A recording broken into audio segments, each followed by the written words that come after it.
For pregnancy and lactation professionals and parents-to-be, the First Exposure podcast offers safety information and clinical guidance about medications, drugs, and environmental exposures.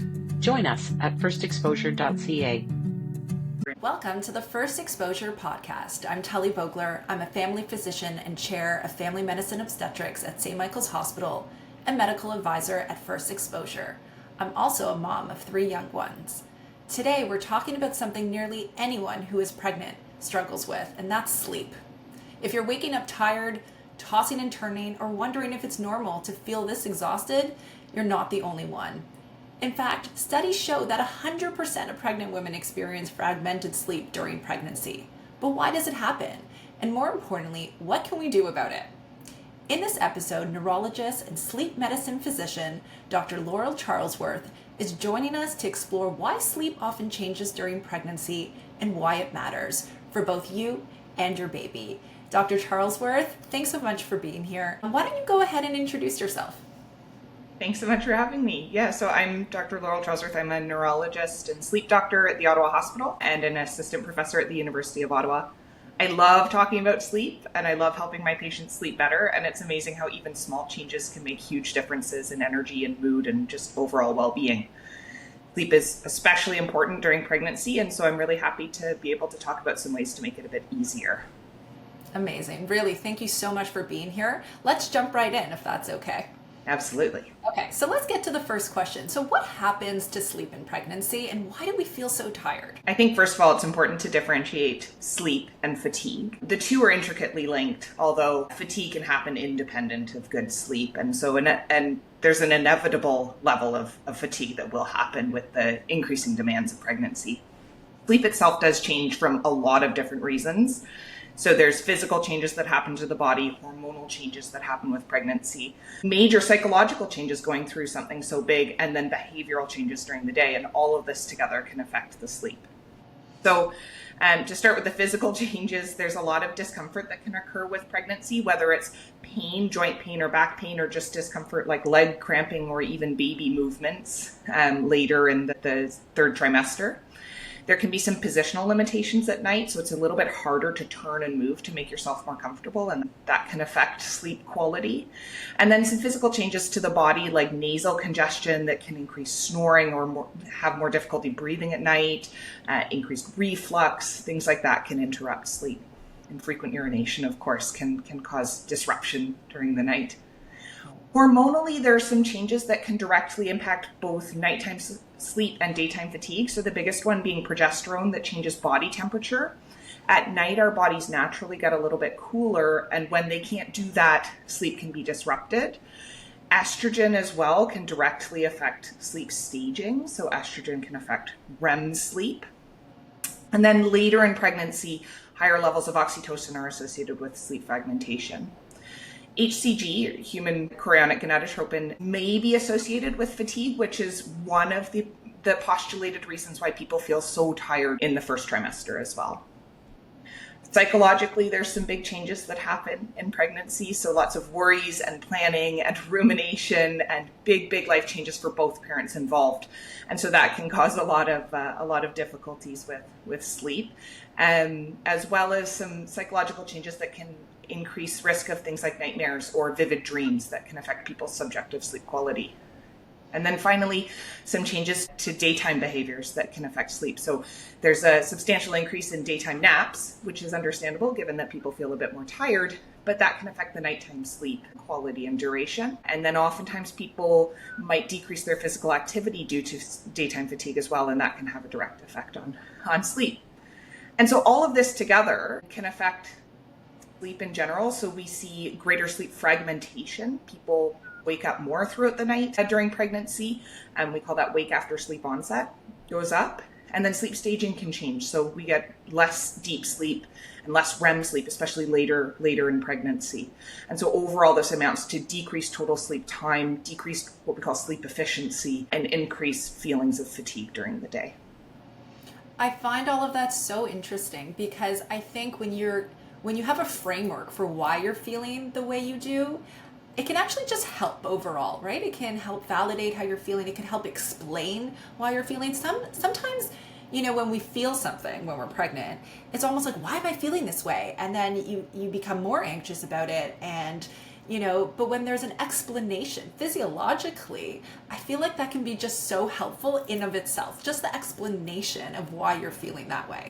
Absolutely. And validation. So almost permission. It's okay to feel tired. It's okay to feel sleepier. It's okay to get that extra sleep that you need. And also even just explaining that pregnancy hormone, that beta HCG, as it rises in that first trimester, might be associated with that feeling of fatigue. It almost can be framed sort of in a positive way too, if I can say that. You can correct me, but knowing that it's actually your pregnancy hormone is increasing, you're feeling more fatigued, that means the pregnancy is sort of going in the right direction, helps sort of explain things and can reframe things for you as well. Okay, so what does it mean to have poor sleep? Some people think, oh, I didn't sleep enough, or I slept, but it didn't feel like a good quality type of sleep. How do you explain that? Sleep is in the eye of the beholder. I always caution people to steer away from external things that are telling them they're not sleeping well. So watches and websites and things that tell you need the Oura Ring, the Apple Watch, everything. And so it's so important to be cued into yourself and your own cues to determine what is a good or bad night's sleep, as opposed to relying on these external sources of information. Normal sleep is different in everyone. Some people get by absolutely fine on 7 hours. Some people need 9 hours, and that can be totally normal. There's some evidence that women, in fact, do need slightly more sleep than men. So poor sleep just means not getting the type of sleep that you need. And that might be not getting enough sleep. That might be broken or fragmented sleep, or it might be sleeping at the wrong time. So people who are working shift work, who are still getting sufficient sleep, and maybe the quality feels good to them, but it's just not quite aligned with what their day-to-day rhythms naturally would be. And so this can be caused by a whole lot of different things internally, things like pain or anxiety or reflux, all those things we talked about.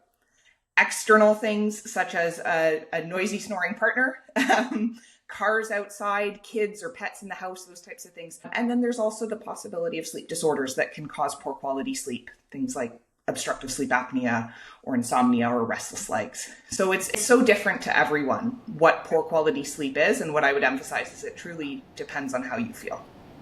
Great, thank you. And just speaking about those external devices that, are on the market right now, do you like when your patients have them? Do you think it can be helpful or not?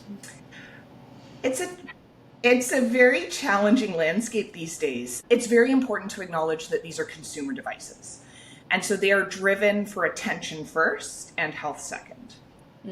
I think that the increased awareness of sleep has been so helpful for everyone. Sleep is so important. As a sleep physician, I love talking about that. And over the years, it's really picked up this extra emphasis in the general public, and that's wonderful. And that's largely due to these devices. Mm-hmm. So there is benefit. It becomes more challenging when people start to trust the device more than they trust themselves. So when somebody feels they sleep okay, the device said that they get 60% sleep quality, and now they're worried. That's why I think it's always important to consider yourself first and the device second. There's even a term for this. It's called orthosomnia. It's the almost fixation in the perfect sleep, often driven by external cues. And so if somebody finds that they're really fixating on these numbers of the device, that's when I caution people away from them and say maybe for a period of time, don't track the sleep or don't look at the sleep. And then come back to it with viewing this as a tool in the toolbox, not a definitive sign or symptom. Really interesting. Thank you for that. And thank you for your perspective. Okay, so we touched on sleep conditions a little bit. What sleep conditions are more likely to develop or potentially worsen during pregnancy? The three most common ones that I usually talk about are sleep disordered breathing, which is under the umbrella of obstructive sleep apnea and snoring, restless legs, and insomnia. Some people might also include excessive daytime sleepiness in this, although arguably that's more physiologic as opposed to pathologic in pregnancy. And so I generally don't include that as a sleep disorder necessarily. So sleep disordered breathing, oftentimes we think of obstructive sleep apnea. It's what's most commonly viewed in general. Although just snoring itself can disrupt sleep. We call this upper airway resistance syndrome. And that both can be more common and can get worse in pregnancy. This is due to some physical changes in the body, so increased nasal congestion, increased abdominal weight. Changes in sleeping position can worsen sleep apnea or snoring in the pregnancy period. Symptoms can be quite variable, and the typical symptoms of sleep apnea, a lot of people are familiar with: gasping or choking, waking up short of breath. And that tends to be a little bit more subtle in women than it is typically. When we talk about it, we often reference studies that are performed on men, as in a lot of medicine. And so it's important that even if somebody isn't experiencing the typical symptoms of sleep apnea, to be aware of some more subtle symptoms, like dreaming that they're short of breath, or waking up with a dry mouth, or waking up with headaches in the morning. Those can be more subtle signs, or even just increased sleep fragmentation, waking up a bunch in the night. Screening tools are helpful, but maybe a little bit less reliable in pregnant patients, so it's important to have a high index of suspicion. And sleep apnea can be associated with some challenges during pregnancy, and so it is important to have a low threshold to be assessed if required.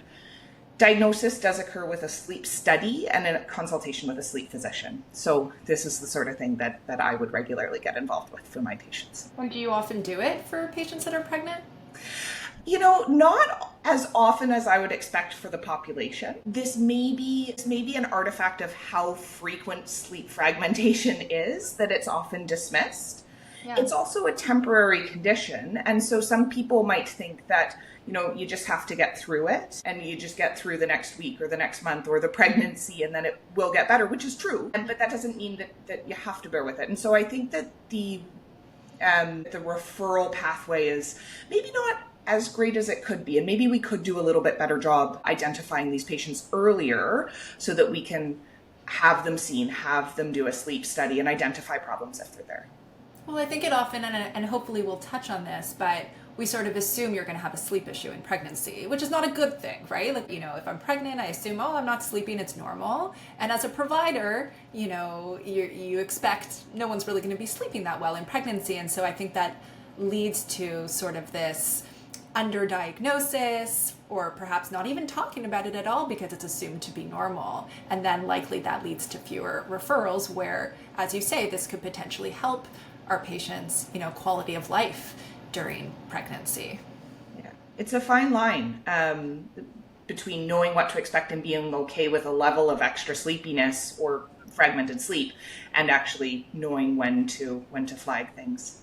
Mm-hmm. We also, it's going to be dependent on the sleep lab. But for example, at our sleep lab, if we get a note that a patient is being referred for sleep changes in pregnancy, we will usually expedite that referral. Okay, great. So you spoke about the sleep disordered breathing, the OSA. I think, what else were you going to talk about? Sorry, I kind of took us astray. Absolutely. So restless legs is the next one that I like to talk about. And I really counsel my patients about this. If there's any plans for future pregnancy, sometimes I have patients, because it can run in families, and they'll talk about their children are planning to get pregnant. Well, make sure you warn them about restless legs.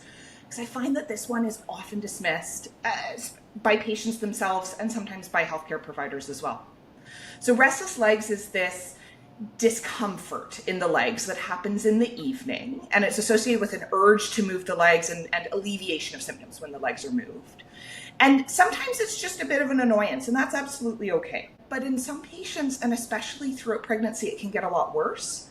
And so if those symptoms get that much worse in terms of severity, frequency, intensity, it can really impact sleep quality, especially the ability to get to sleep.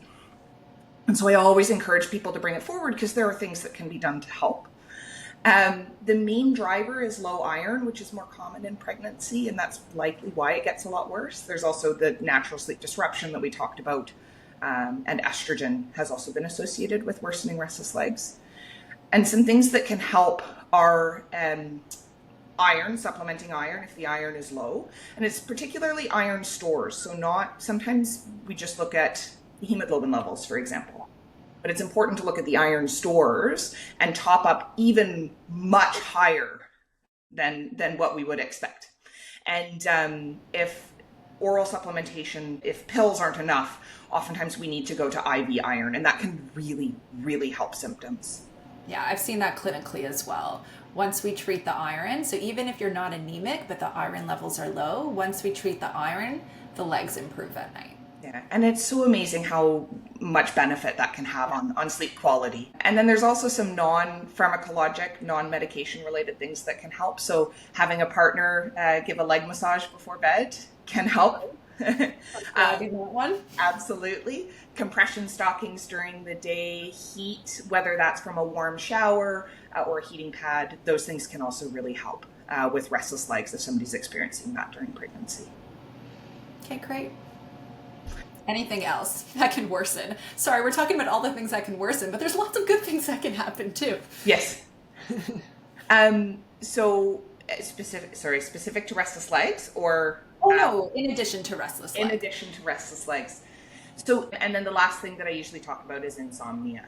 And insomnia is trouble getting to sleep, staying asleep, or waking up too early and not being able to get back to sleep. And so insomnia is really common in the general population and can get a lot worse in pregnancy, especially with upcoming plans and rumination and big life changes, in addition to the physical changes that may disrupt sleep quality and perpetuate insomnia.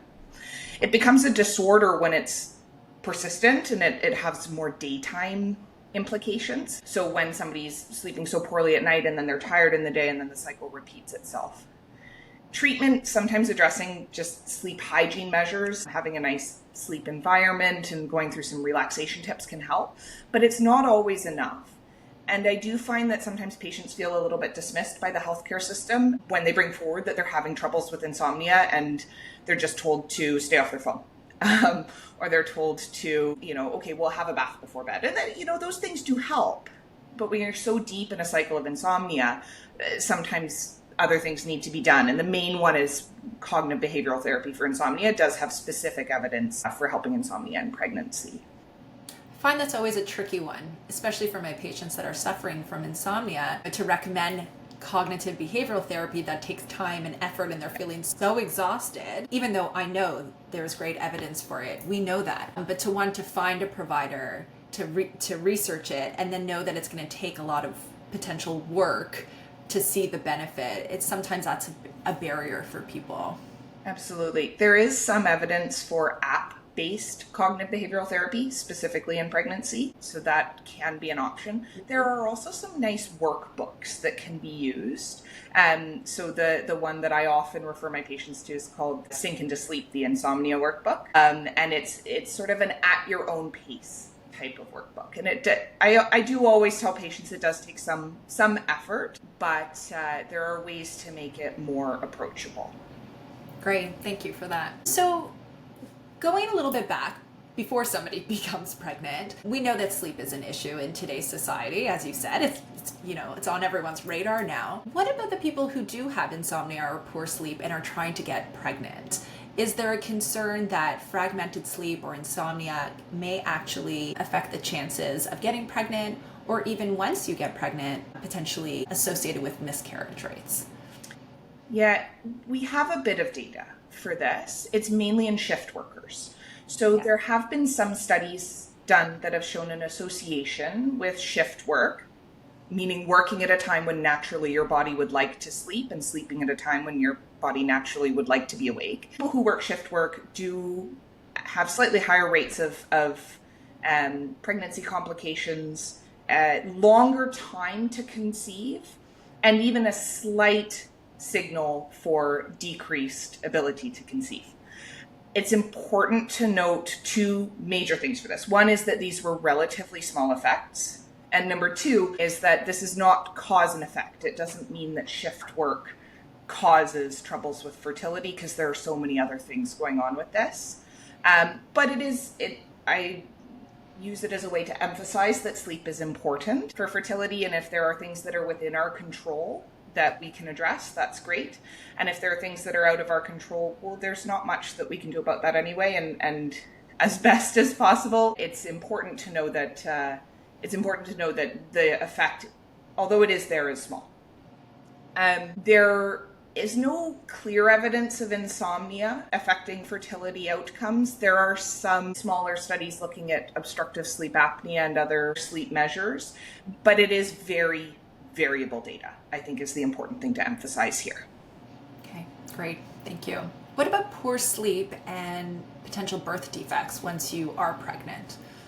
This has been identified specifically in the obstructive sleep apnea population. So there is robust data, but small effect, demonstrating that there's an increased risk, especially of musculoskeletal and congenital defects, small though. And this is for untreated obstructive sleep apnea. So treated obstructive sleep apnea is not associated with these negative outcomes. And there's no clear evidence to suggest birth defects for patients with other sleep complaints or sleep disorders. So small for obstructive sleep apnea, and otherwise not much that we can say. So important then for people with obstructive sleep apnea prior to getting pregnant, once they do get pregnant, to make sure that they are continuing with their treatment or not putting the treatment aside during the pregnancy. Absolutely. And this is we often get referrals in sleep medicine to reassess sleep apnea at the beginning or during pregnancy. Because treatment can change, pressures on CPAP machine or what we call positional therapy, those types of things. And so that's the sort of situation where a sleep doctor can help. Can help to make sure that they're being appropriately treated. Yeah. Absolutely. Okay, right. What about poor sleep and increasing the chance of other harmful pregnancy outcomes? Is there any studies looking at that? Yeah, there have been a few studies that I've identified. Some adverse pregnancy outcomes are more common among people with shorter sleep duration. And shorter sleep duration depends on the study. It's usually defined as anywhere between 5 to 7 hours of sleep. And so patients with shorter sleep duration do have higher risk of pregnancy-induced hypertension, preeclampsia, gestational diabetes, placental abruption, and preterm birth. Big asterisk here to note that, so number one is we don't know if this is causal. We don't know if the low sleep is causing these adverse outcomes, because oftentimes people are not sleeping for a reason. And so it may be that's causing these adverse outcomes. Like the underlying condition that's leading to the poor sleep is actually what's causing potentially the hypertension in pregnancy later. Absolutely. So if somebody's not sleeping well and they have hypertension, it doesn't mean that they're causing their hypertension because they're not sleeping well. But if there's ways that we can improve the sleep, maybe that will help. Okay, great. What about sleep and labor and delivery?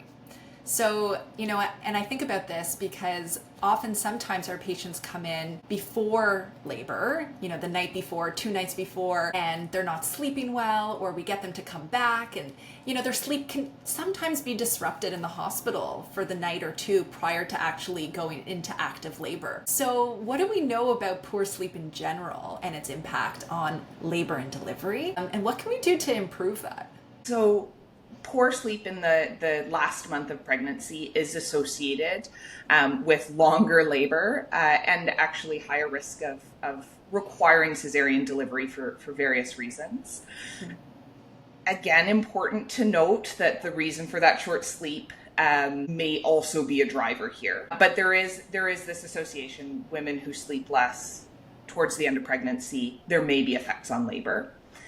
Sleep is also so integral and important with everything. It does have direct impacts on pain sensitivity. And so we know that people, even non-pregnant people who do not sleep well, have higher pain sensitivity, lower threshold to feel pain for an otherwise annoying stimulus, for example. And so that can directly affect labor. And so patients who aren't sleeping well are more likely to report a more painful labor. Yeah. Yeah. Yeah, it's really interesting to me because I really sometimes wonder what we can do immediately before labor and delivery to improve their quality of sleep, or what we can do at a hospital level or outside of the hospital, depending on where you're giving birth, to sort of optimize the sleeping in the days leading up to labor and delivery. Because we see that when people don't sleep, in the 24 to 48 hours or the days prior, their energy level isn't as optimized as it could be when it comes to pushing during the actual delivery process, and sleep has a huge role in all of this. I think that's a really good point, and emphasizes the systems level impact that these things could have. Like you said, sort of addressing when we're doing these assessments and how we counsel patients around this, and how these small things that we might be able to do on our end to help patients sleep better and therefore help with the overall outcome. Yeah. Absolutely. Yeah. What about poor sleep and affecting the child's health after birth? Are there any studies looking at that? There are a couple small studies. The main association has looked at metabolic outcomes in children. So children who are born to mothers who had poorer sleep in pregnancy are more likely to have childhood obesity and high blood pressure in childhood. That seems to be the most robust association. There are some papers that suggest there may be some mild behavioral outcomes, but it's very limited evidence. And I think that, again, as with a lot of our evidence here, it's very complicated. And it emphasizes the importance of sleep, but again, I think should not make people feel worried if they're not able to obtain the level of sleep that they would like. So I'm going to ask you another question that I get almost on a daily basis, and it just keeps on coming up with my patients. So generally after 28 weeks, we recommend to sleep on your side and not on your back. But sometimes if you're pregnant, you might find yourself sleeping on your back and you wake up and you think, oh, I was sleeping on my back this whole time. So is it okay if you end up sleeping on your back when you're pregnant? And I'd like to know your thoughts around that. Sleep in whatever way is most comfortable is the bottom line. And it's important to acknowledge, I think, where this came from. Often people are told to avoid sleeping on their back. And so this came from a combination of, first of all, imaging studies that looked at blood flow, and there can be reduced blood flow when people are on their back. But again, does that actually have impacts? We don't know for certain. And in addition to that, there have been some studies that have reported that maternal supine sleep may be associated with higher rates of complications. But these studies are inherently flawed, and in general, they're retrospective. So somebody's had a bad outcome, and then you ask, did you sleep on your back? And if they had a bad outcome, they might be more likely to say yes if they know that can be associated with negative outcomes. In addition, these are often sleep onset position studies. So essentially, what position did you go to sleep in? And that only actually predicts nighttime sleep position in a portion of people. So even people who fall asleep on their back often don't stay on their back for the night. And your body will naturally turn and move if it's uncomfortable or it's not getting the appropriate blood supply. And so the very bottom line is we talked about how much discomfort can impact sleep quality and how important sleep quality is. The bottom line is do what you need to do for your sleep quality. Yeah, thank you for that. I couldn't agree more. Okay, so how do we overall improve sleep in pregnancy? I know we mentioned some of them, and we talked a little bit about CBT for insomnia. But what is your approach when somebody asks you this question? I think the first thing to emphasize is the harder we try with sleep, the harder it becomes. With most things, the more you practice, the easier it is. Sleep can be a bit of the opposite. So number one is if somebody doesn't have concerns with their sleep, keep doing what you're doing. If there are concerns with your sleep, then there's various ways that people can improve their sleep quality. So first, I like to talk about routine. And this is bedtime routine and daytime routine can both impact sleep. So when it comes to bedtime, having a planned wind down routine, usually at least an hour, if not 2 hours before bed, that involves dimming the light and avoiding exposures to stimulating things. So that's TV, that's your phone, that's true crime podcasts, things that, increase rumination or increase anxiety. So really bringing those down 1 to 2 hours before sleep. Dim those lights to allow that natural melatonin rhythm to start to increase in the body and tell the body it's time for sleep. If somebody naturally has trouble getting to sleep each night, there is some evidence that a warm shower can actually help before bed because that brings the body temperature up and then decreases the body temperature, signaling that it's time for sleep. Daytime changes can be helpful as well, so limiting daytime naps if possible, or at the very least not napping anytime after about 3 p.m. Avoiding stimulating substances like caffeine, especially in pregnancy. A bit of caffeine is a-okay, but caffeine may stick around in the body a little bit longer in pregnant people, and so caffeine during the day can really affect sleep quality at night.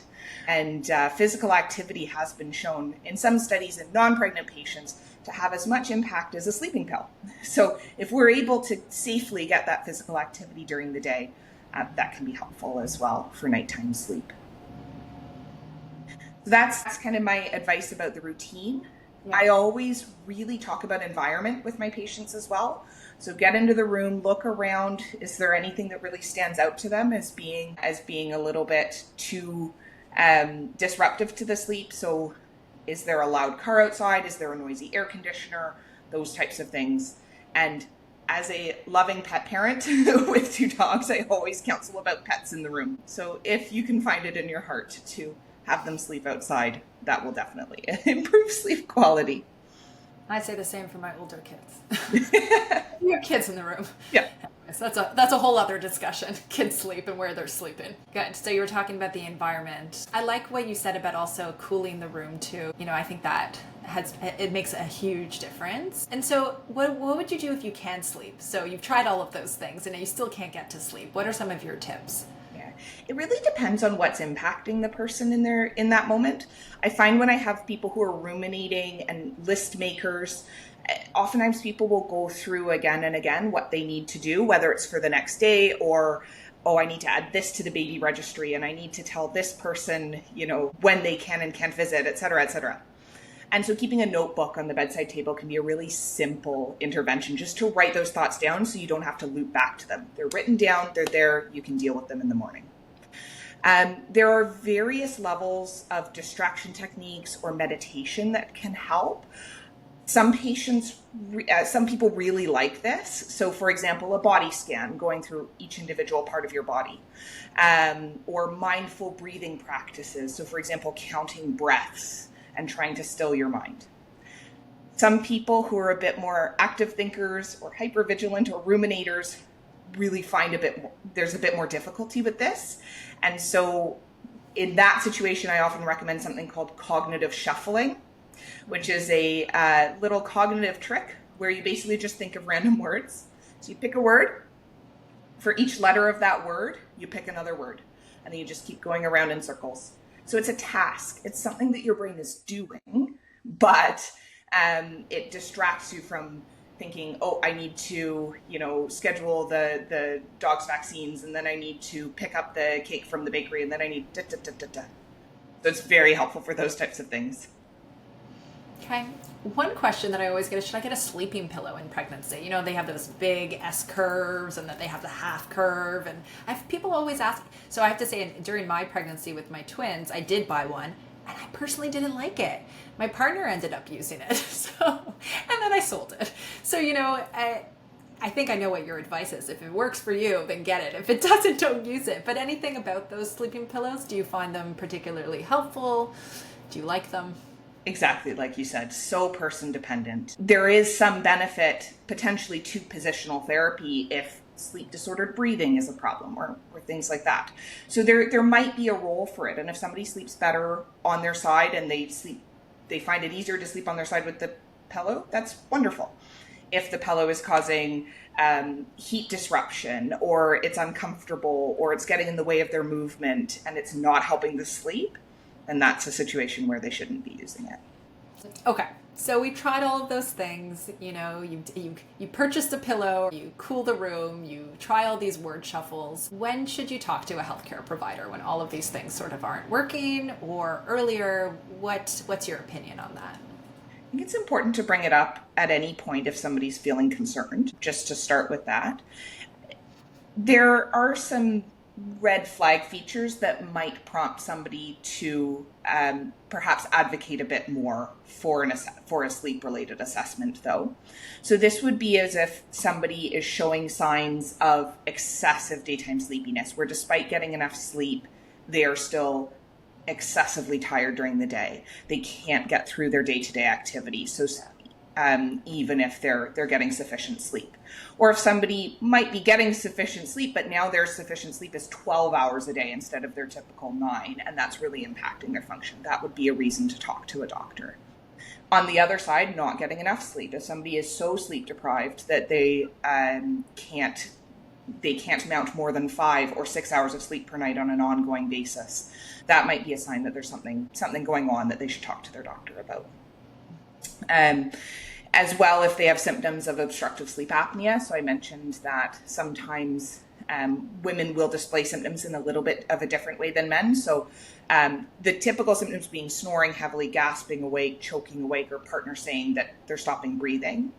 But more subtle symptoms might be waking with a dry throat, waking with a headache in the morning, dreaming that they're not able to breathe, or things like that. And then restless legs, like I said, that's one that's near and dear to my heart that I often counsel patients about. If the restless legs are impacting somebody to the point where they cannot sleep, I have a low threshold to talk to the doctor about that, because there are absolutely ways that we can help. Great. And then discussions around medications. So a patient prior to pregnancy might be taking a sleep medication for, maybe their previous healthcare provider prescribed it for them. What do you say to patients who are thinking about a sleep medication during pregnancy? Are there any that are safe? The other question that I often get is, what about natural products, sort of over the counter, or, like melatonin? It's not an actual prescribed medication. Could that potentially be a safer alternative in pregnancy? What I usually say to patients is unmedicated sleep is better than medicated sleep, but medicated sleep is better than no sleep. And so there is a role for medications when somebody is really having significant impacts on their sleep. But if there are ways that we can help with the sleep that don't involve medications, that's why we always emphasize that first. There are some medications on a case-by-case basis that may be appropriate on an individual patient level, and that is the sort of thing that somebody should talk to their doctor about, but there are safe options in pregnancy. For your question about natural supplements, that's where we actually have a little bit less information. So melatonin, for example, we don't have great studies to say for sure how safe or not safe it is. And I find oftentimes people are surprised about that because, like you said, it's a natural hormone. Surely it must be safe, but the doses that people take are often far in excess of the natural levels in the body. So we don't for certain know that this is something safe. There's also the concern that it is it's a natural health product, but not a medication. And so the dose that somebody gets, even if it says 1 milligram, might not be 1 milligram. There was a study that showed it can be anywhere between, I believe it was 76% to 400 and some percent of advertised dose. So you might not be getting what you think you are in that pill. And oftentimes these pills have additional chemicals in them as well, additional hormones. So tryptophan being the most common one, or serotonin often come along with melatonin. And so I think it's important to consider it in the big picture, and some people find it very helpful, but important to acknowledge those limitations in our level of knowledge. I would also mention that truly placebo is a great medication for sleep. When we think a pill will help us, it helps a lot. And so, I have some patients who they take their prenatal vitamin before sleep because they find it helps them sleep. And quite honestly, it's not the prenatal vitamin that's helping them sleep, but it's probably the routine. And it's the idea that it helps, because actually placebo is a great medication. It does work, especially for sleep. So there are some other ways that people can help their sleep without unregulated health products. Thank you for that. I know we're not going to spend too much time on this, but what happens to sleep sort of after delivery? Just briefly, it's a whole other discussion, and hopefully we can have it at some point. But yeah, what are some of the major changes that we see after delivery? This is where it's really important to differentiate the intrinsic and extrinsic, because there are so many external things that will disrupt sleep. Crying? No, can't be. No. So there's only so much that we have control over after pregnancy. And so inevitably sleep will be disrupted in the early days. Now, it's also important to know that internally the body changes a bit as well. So, for example, sleep architecture will change. That's your sleep stage distribution. So there's some evidence that people will have higher levels of deep sleep, N3 sleep, proportionally after delivery. And it's thought to be related to prolactin, especially in lactating parents. And so naturally, the body will accommodate to an extent internally. And so I think it's encouraging to know that lack of sleep is not definitively, it's going to be tough. It's going to cause fatigue. It's going to cause all these other things, but it's also something that our body can accommodate to an extent. And maybe some of these extra tips of sleep hygiene and routine and those types of things that somebody has learned throughout their pregnancy, if they continue to apply those, then the sleep that they do get, they're getting more bang for their buck. It's, as you said, though, a huge, huge topic and beyond likely what we will be able to touch on today. Okay, well, any last minute tips or tricks in the sleep world that you want to leave for our listeners before we finish off? I think the most important thing to emphasize is really the personal component of it. Of just because something worked for someone else doesn't mean that it will work for you. And to really be adaptable with your body going through this huge change, and to have some tools in the toolkit and just know that there's no magic tool. There's no one magic thing that will help, but having a few different options and being able to apply those different options and guess and check and adapt throughout the pregnancy can be very helpful. And also to emphasize that, although there's a lot of scary sounding things that can be associated with poor sleep is also inevitable. And like I said, our body can adapt to it pretty well to a certain extent. And so we control the things that we can control. And if things are out of our control, then we come back and we do what we can and things will work out. And sleep is one of those things. If your body will get sleep, your body will sleep when it needs. It is a strong evolutionary drive. And so we can adjust and fine tune, but really the body will do what it needs. Amazing. Really, I think just listening to you speak over the last little bit, you've already given us so many tips and so many lessons that I think we can all apply, even if we're not currently pregnant. But really, thank you so much. Also, anything, for your own pregnancy, I heard that you're pregnant, anything that you have experienced or any tips from your own journey to share with us? I have to say, going through this evidence in this article, so I started this before my pregnancy, and now I'm almost 39 weeks. And it was very helpful coming into things, knowing what to expect. So for example, adjusting my sleep duration right from the very beginning, being okay with sleeping extra and accommodating those changes that would happen, I think really, really helped. And a huge clarifier there is there's so much that will happen regardless. And I think that I also have to just be very thankful that I've had a very smooth pregnancy. So a bit of that is luck. But as a busy physician, I do overnight call. As a neurologist, I do stroke call, for example. And so working my schedule around prioritizing sleep, knowing that sleep was going to be a potential challenge, I think really helped me come into things with the tools to use, and has really helped me through it. It was serendipitous to be invited to write this article, and I'm a big supporter of practice what you preach, and these tips, I have to say, they certainly helped me. Not all of them, like I said, take what helps you on an individual level, but hopefully they're there for some people in the future. Wow, so amazing. Thank you really so much for sharing that. I think that brings us to the end of today's episode on sleep during pregnancy. We've covered a lot of ground thanks to you. So really thank you, Laurel, for your expertise and for just sharing your time and knowledge by answering these really common questions. I wish you the best for the rest of your pregnancy. Wish you a baby that sleeps, but even if your baby doesn't sleep, you know what to do and you will adapt. And as you said, things will be okay. So thank you so much. For more resources on the topic, visit firstexposure.ca, and thank you to all our listeners for joining us. And if you found this conversation valuable, be sure to subscribe, share, and stay connected for future episodes. Thanks so much.